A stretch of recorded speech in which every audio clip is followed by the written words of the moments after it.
Good morning, everyone. Welcome to the Women Racing to Win. Joe San Diego here, along with Daniel Zeri from Racers, the Girls Behind the Helmet. We have a lot to talk about, including Brittany Zamora's historic win at Nashville Fairgrounds. Magello saw plenty of racing action. I know Daniel was there, but we'll first start off with DTM racing with Esme Hockey and Sophia Flores. Thank you very much, Johan. Hello, everyone, to everyone to our US-based followers, and of course, a good afternoon if you're here in Europe to follow our weekly program. Let's recap a little bit what happened last weekend around the globe for women in motorsport. As you said, DTM rounded out its 2021 season. It was the first one of its new era, the new GT3 era. Of course, it was an interesting season. I would say that probably was more successful than they initially thought. A lot of manufacturers coming in DTM lately. More teams and very, very good lineup of very experienced GT driver and GT3 driver with a lot of experience of these cars, but also the drivers that were racing previously in DTM under the previous regulations. Also former Formula One drivers. So it was really, really an interesting season to follow. The next one is going to be even more interesting because DTM is trying to have two separate championships, one with the GT3 regulations and one with the new electric DTM, which is probably going to start in 2023. Sorry. And we also had two female drivers back in DTM since 2012. So that was also one of the biggest stories of this championship this year. One was Sophia Flörsch, the German 20-year-old driver. She was racing in formulas pretty much throughout her career so far. She started out in Formula 4, combining the German championship together with the Italian championship. So the two top Formula 4 championships worldwide. And then she moved into the FIA Formula 3, which at the beginning in 2018, when she started, was the Euro Formula 3 championship still, and was racing together with DTM. She had her famous now accident in Macau, broke her spine, and then came back to racing in 2019 in the Formula Regional European Championship, where she was 7th at the end of the championship. So that was a pretty good season for Sophia, also with plenty of top 5. She quite missed out on a podium in Formula Regional, but still a lot of top 5 for her, which is really massively a massive achievement. And then move into the FIA Formula 3 in 2020 with Campos. It was not probably the best season that she could have, but with not really a top team. But also 2020 was kind of a big deal for Sophia because she made her debut in sports car. So she first was in an LMP2 car in the European Le Mans Series with the new project Richard Mille Racing Team, which was an all-female team that for the first time brought 3 female drivers at Le Mans in the prototype cars. And then this year she made the step up to WEC, to World Endurance Championship, and also to DTM. So that was, we all have to understand that there was her GT3 debut. Never drove a GT car before, never drove anything like that. Basically all her career she was doing was single seaters, so it was pretty a new concept for her. She told us that the ABS braking was a lot different to anything she had ever experienced before. So the first half of the season she kind of was a bit challenging for her. She was getting up to speed with the cars, with the team. She was racing with the Audi Abt Sportsline team, which is quite one of the biggest ones in DTM. But of course, she was not the only female drivers this year. Also, Esme Hockey made her DTM debut. Esme is a British driver, 23-year-old. She was racing in 2019 in the inaugural W Series Championship. Quite not. She missed out on the automatic entry. Was not probably as competitive as she would have thought in W Series, even though she did manage to qualify in P3 at her home race in Brands Hatch at the season finale.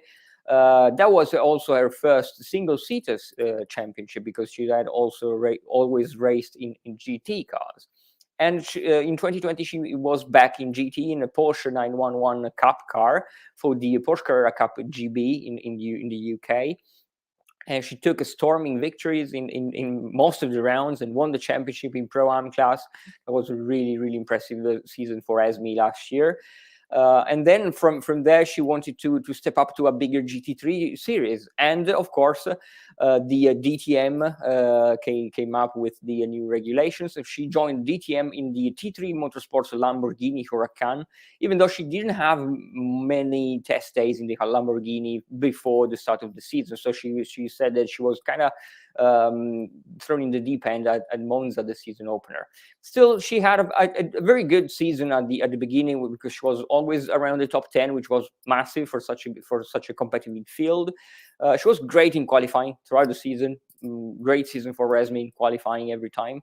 While Sofia was struggling a little bit more in qualifying, but she they had pretty much the same pace in the races, and this also brought them to some contacts also in some of the races, because they were pretty much even on pace throughout the season. They had quite a lot of contacts, and it was also the case for the previous rounds, where Sophia Flörsch took a penalty, a post-race penalty.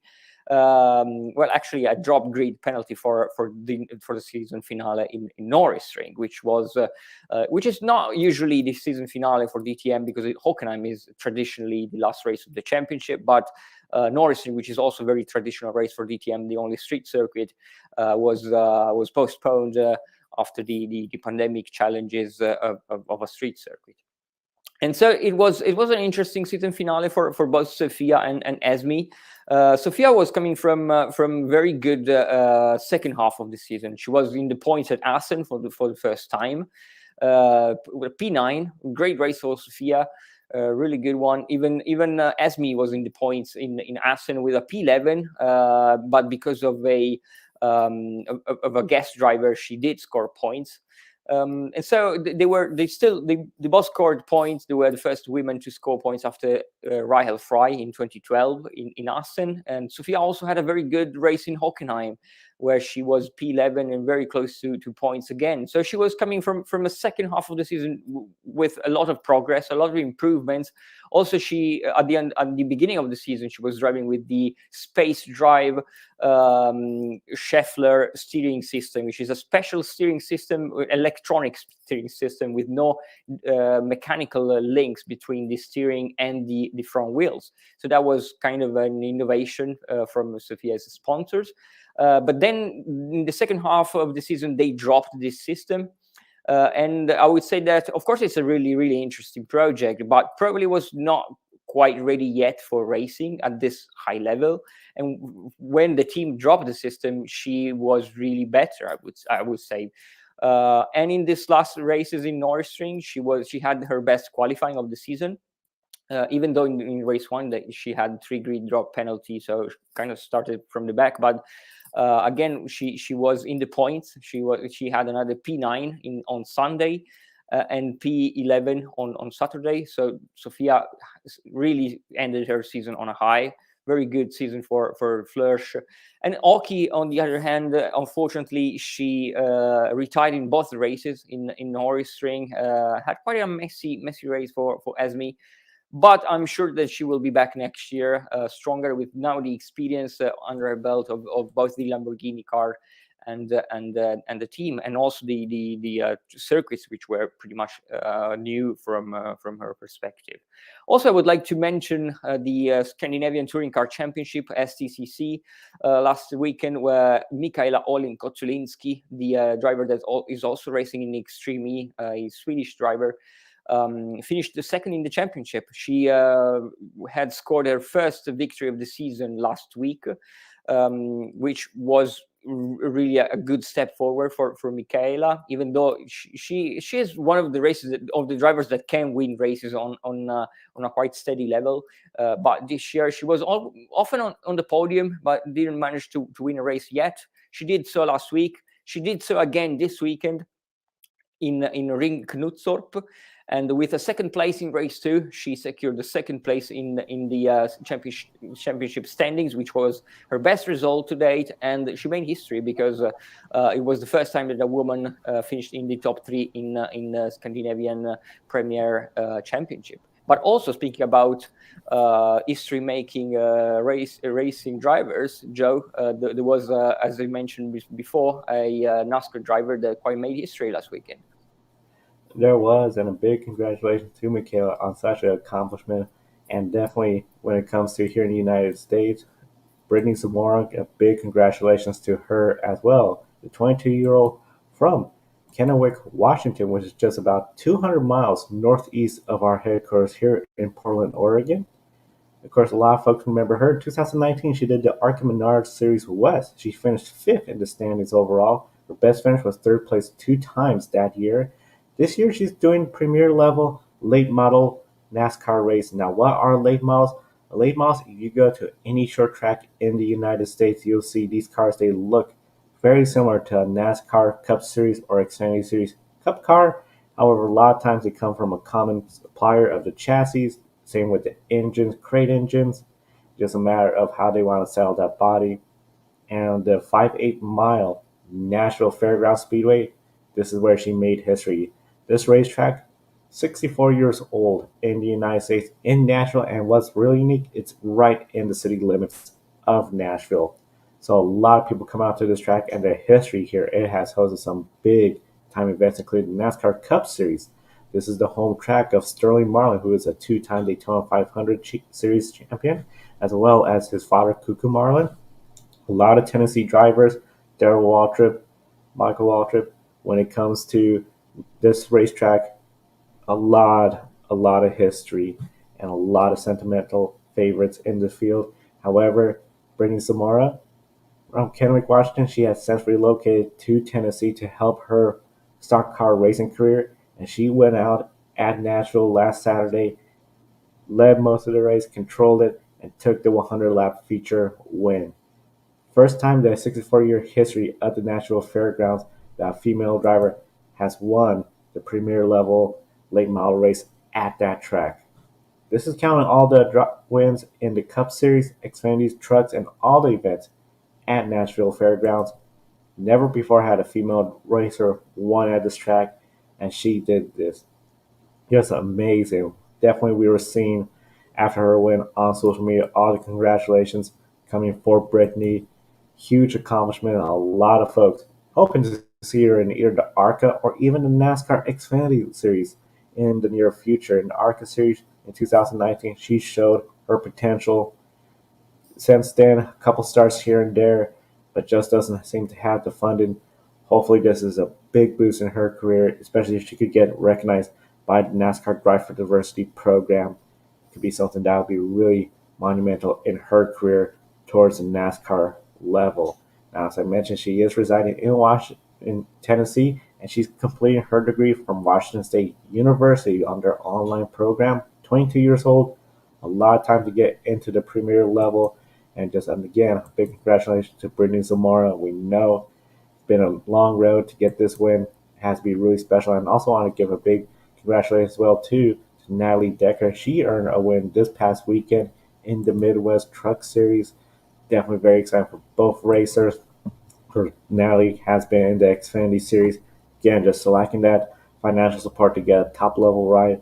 But it's really exciting to see in American stock car, short track racing, that we're getting more female racers participating again in and going from the short tracks to one of the more renowned racetracks all the way in Italy, Mugello. We had the Italian GT. Can you tell us about that weekend? In fact, you were there last week when we were on the air.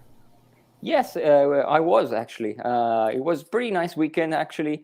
It was sunny yet very chilly, not super warm weekend on the Tuscan hills in Mugello. It was the final race of the season for Italian GT Sprint Series because, as we mentioned last week during on the air when we were on the air. The Italian GT Championship has 2 series. One is the Endurance Series, and then we have the Sprint Series. The Endurance Series has a 3-hour race format. single race per weekend, while the sprint series has a double header per weekend, 50 minutes per race. And this was the final race of the sprint series, which had 4 rounds on this year's calendar. We had Monza, Imola, Misano, and now Mugello. So basically the most important Italian racetracks that there are. It was a record-breaking entry list last weekend, 42 cars on the grid, huge field with lots of talent. All the very important teams for in European GT championships, I would say, AF Corse, all the teams that you always recognize racing in the top GT championships. And we also had 2 female drivers on the field. One is Kerry Schreiner, the German racer that we often follow around Europe, racing in some of the most diverse GT3 championships. She's really experienced. She raced previously in the German top level GT3 championships, the ADAC GT Masters. She also took a podium there. Now she is combining a lot of series this year. She's racing full time in the Italian GT Championship in both series, in both the endurance and in the sprint series. She's racing in the GTC race series in Germany, where she also has been scoring podiums and victories, and also in the M2 BMW M2 Motorsport Cup, racing together with DTM. So she is busy. And also this weekend she will be for the first time in a LMP3 car. In a prototype. So very busy driver, and she came off from a victory in the Italian GT at Vallelunga in this endurance series, and came into 6th place in the final round of the sprint series. Now we can see her car here on the grid in the AF Corse number 8 red Ferrari that she shares with Sean Hudspeth, a previous champion in the series, a driver from Singapore, who was making his racing return to Italian GT after an ankle injury. She broke his ankle while he was training, basically, and missed a couple of races, and he was back, still limping a little bit and walking with crutches, but he was back in the car. And also we had another female driver, Francesca Linossi, Italian driver. She won She won the championship in 2019. She won the endurance series in 2019. And now she's switching to the sprint series to try to double up and win also this series in Italian GT. So really one of the Italian's top GT driver. She had won in Monza in the first race of the season. She won again in Imola. She didn't have quite the perfect weekend in Misano, where she was not on the podium, but she came into the final round as a championship standings leader. So definitely she had on the target, it was the title. Even though it was the fight was really tight, because there were 6 drivers in 1 point coming into the final round. So she knew that she really had to perform and to deliver in Mugello. They were great in qualifying. She was second in class in qualifying. Her teammate Daniel Webster, who is a Swedish driver, very young driver coming from single seaters. He was 6th in Q1, and Francesca put the car in 2nd place in Q2. While unfortunately for Kerry Schreiner, they are very fast as well, Kerry and Sean Hudspeth, but Sean had an accident in his stint in qualifying, put the car into the tire barriers, and basically that was it for their qualifying, which was really unfortunate, because the car was quite a lot damaged on the front right hand. And it meant that they had to start from the back of the field. With a 42 car field, everyone knew that was a really big mountain to climb for Kerry into the races. In race 1, Francesca Linossi won the race. So again, she had an impressive stint. She did the second stint, and basically she won with no competition in class. Amazing race for Francesca.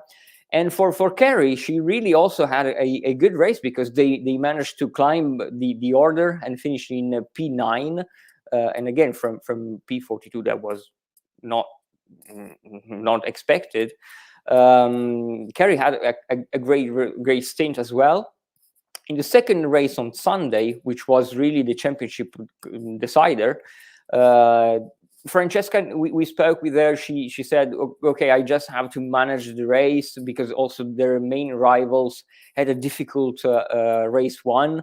They were seventh, so their closest rivals were in P7, and so they knew they avoided a first lap crash on Saturday, a big crash when a Lamborghini spun and the whole field tried to avoid the spinning car, and some drivers could not avoid the accident unfolding in front of them, so they collected the Lamborghini. There was a lengthy red flag and it was quite a messy start in race one.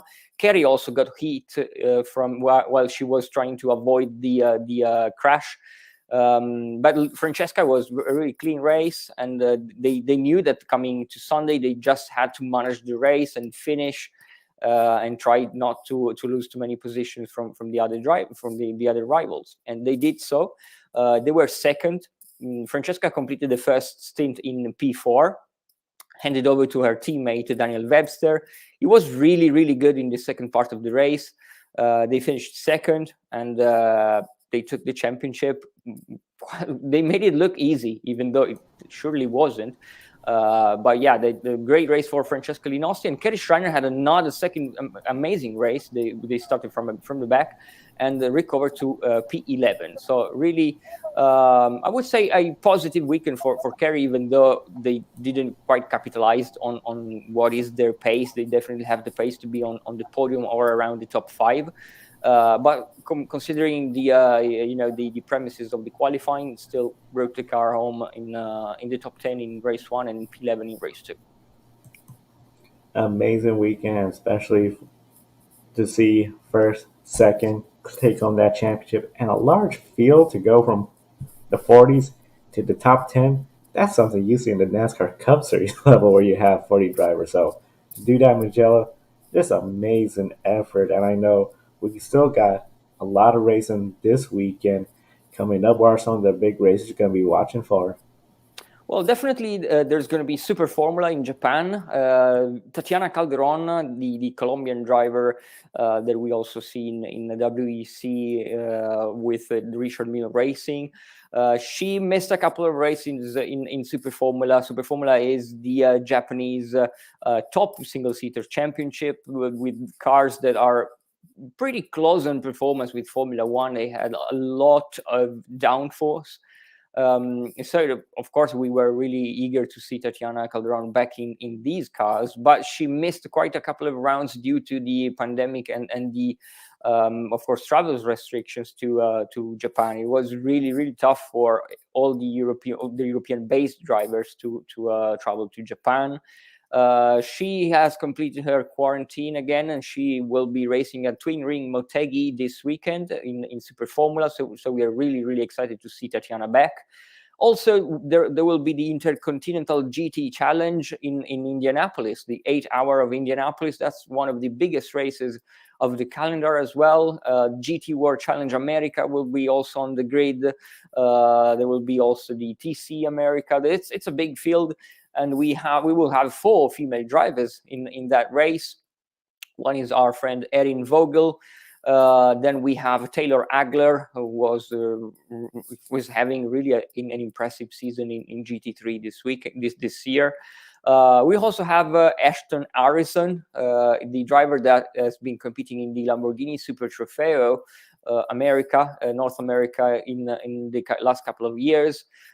She will be racing with the Compass Racing Acura for the first time. She's also part of the Acura and Honda driver program, driver development program. So it's very exciting to see Ashton making her the step up to the GT World Challenge America, I mean, though just for the season finale in Indianapolis. And then we have a driver that is certainly feeling at home in Indianapolis at the Speedway, with Pippa Mann.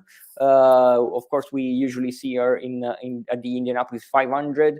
Now she will be racing again at the Speedway at the season finale of the Intercontinental GT Challenge. TC America is racing as a support series, the touring car American Championship, with Olivia Askew racing there, and also Sally McNulty, two American drivers. And then we have British GT at Donington Park, also the season finale for the British-based GT Championship. Also two female drivers there, with Mia Flewitt, a former champion in GT4 in that series, that is now stepping up to GT3. She has missed quite a lot of races, just a partial campaign for her in British GT, but she will be back for the season finale. And Katie Milner, on the other hand, is a McLaren official driver and factory driver in GT4. She's racing for Jenson Button's Team Rocket in British GT. At Donington as well, we have GB3 Series, which is a fancy name for the formerly British Formula 3 Championship, where Rima Jafali is racing, the Saudi racer. Then we have TCR Denmark at Padborg Park for the final round of the season. We have Louise Frost on track, a Danish driver that has been making quite a lot of progress in the National Touring Car Championship in Denmark, and she was in the top 10 in a couple of times. So very exciting first season for Louise. Then also at Padborg Park in a support series, we have the Citroën DS3 Cup with Linda Vecca, a Finnish driver. And also, I would like to mention that we have in Lonato in Italy the ROC final, for which is basically the karting world finals. When we have a couple of female drivers also on track. One of them is Tegan Pauls, a Canadian karting driver. She attempted 2 years ago the WCT selection. Quite didn't make it, but she's back in karting, doing well. First races in Lonato for her, and one of the mecca of karting, the biggest racetrack there is in around Europe for karting. It's going to be a big race. I'll try to get to Lonato to see one of the days of racing, and I'll report back next week. And of course, to follow all the action going on across the world, definitely we encourage everyone to visit the website racersbehindthehelmet.com. There you get a calendar of all the upcoming races this weekend. As mentioned, there's a TC America, of course, all the racing that are coming up this weekend. Definitely encourage everyone to follow them, and then of course be sure to visit their homepage and all the news and results from around the world. A lot going on this weekend. We're very excited. We're also very excited for our colleague Kobe Lambeth. Congratulations on him on making to Business Insider his article following Bubba Wallace, and of course they'll be on the air tonight with Grid Tonight. Kobe Lambeth and Adam Lemeries. Check that out. 4 p.m. Pacific tonight on the Grid Network. I encourage everyone to subscribe to the Grid Network right here on YouTube. We're almost 275 subscribers. I want to thank everyone for subscribing, and of course our Patreon list. Kobe, Mark, Deschelle, thank you for supporting and investing in the Grid Network. Daniel, thank you so much for your time today. I know we're about to wrap up. It's going to be a fun weekend. We're looking forward to next weekend. I encourage everyone to like, comment, and subscribe. I'm Joe Sandiego from the Grid Network. We'll see you next time. Don't be an anonymous investor. Join the stock market social media platform, public.com. Invest any amount of money and share with friends and new friends. Discover new opportunities such as new companies and potential business partners, and useful tools for beginners, and share your experience with friends on public.com. Link in the video description gets you $5 for being a Grid Network viewer. Use the referral code GridNet for your free $5 to invest and start investing and networking on public.com.